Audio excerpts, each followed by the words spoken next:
I guess it kind of goes back to the original thing that inspired me to jump into crypto.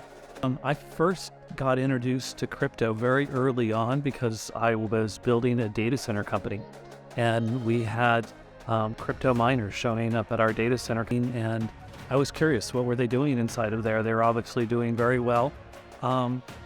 And I didn't really, I kind of got familiar with it and I became very intrigued by it. I didn't go deep into it until 2018 when I met Brian Spector. Brian came to me with this idea he had been working on, the long history in building cryptographic systems. And what he presented was an approach that would allow for an entirely decentralized platform to manage your digital assets in a way that eliminated the central dependency on a trusted third party. Yeah, Qredo's mission from the very beginning was to make best-in-class infrastructure available to everybody. And that's a challenge because typically people build with black boxes, they don't expose the inner workings of that, and we've done the exact opposite. And so it's taken a while for the market to realize how powerful this can be. So an open blockchain-based custody. The market now understands that the principles of trustlessness, of building infrastructure that's open and accessible to everybody, is a huge superpower. Resiliency, performance, people are realizing that. And so we're at this turning point at Qredo where our technology is starting to be seen as the solution. Yeah, it's always prioritizing a project like Qredo always starts with why, what makes us unique, and why do we have a product such as ours in the market. Once you sort of have that North Star in front of you, it's a question of really making the best decision you can every day to get us as close as we can to it.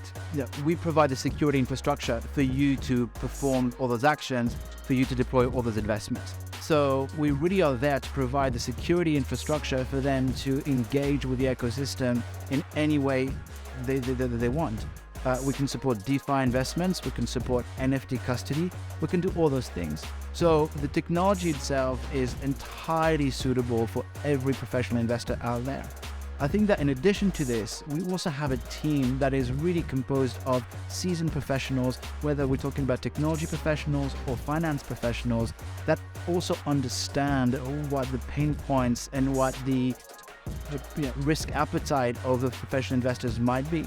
So you combine the technology and the team that's really there to kind of take people on that journey, and I think we're a very unique proposition. So Qredo is on a journey to decentralize its network. So you'll see over the coming months and starting into next year, more and more of the network as you know it today will start to be run by multiple parties. And that's important because we're really on a mission to make custody a decentralized problem. And as a result, a lot of what we're doing and the way we're building the product is really building it with that in mind, with us being simply the protocol builder, but many others out there can be the operators of its services. Then there's obviously a lot more to be built when it comes to the functionalities that our Qredo application can offer to our users.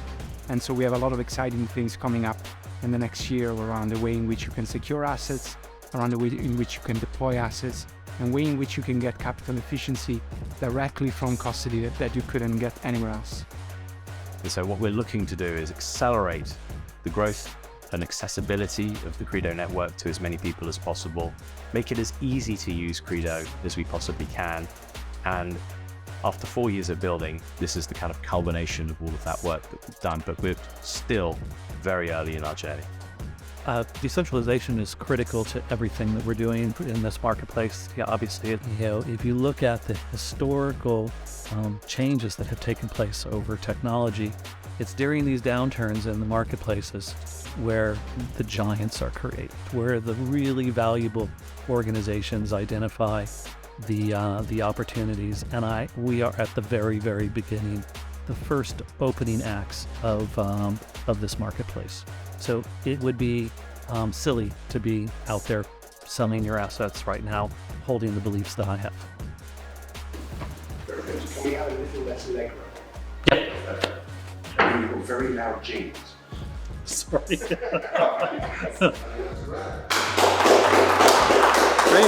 Thank you.